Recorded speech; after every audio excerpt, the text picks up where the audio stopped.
నిన్న మా పిల్లలు కూడా పరీక్షలు కొందరు వాయిదేరు, కొందరు ముందు కోరు, కొందరు వెనుక కోరు అంటారు.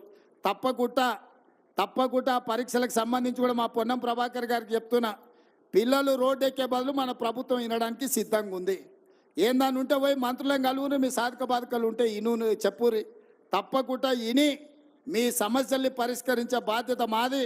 ఆడ మా అక్కలు, మా చెల్లెళ్ళేందో, మా పెద్దక్కలు అందరూ కూడా నిలబడేదో చెప్తారు.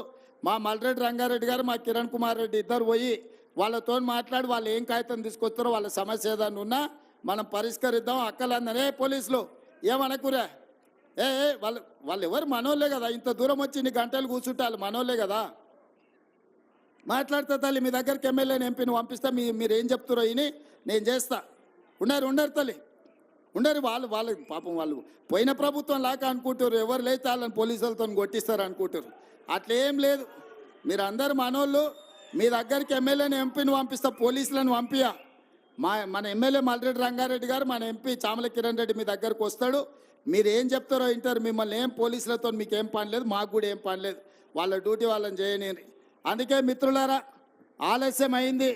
మరొక్కసారి ఈ కార్యక్రమాన్ని ఏర్పాటు చేసిన అందరికీ మనస్ఫూర్తిగా అభినందనలు తెలియజేస్తూ మీ అందరి దగ్గర సెలవు తీసుకుంటున్నా. జై కాంగ్రెస్.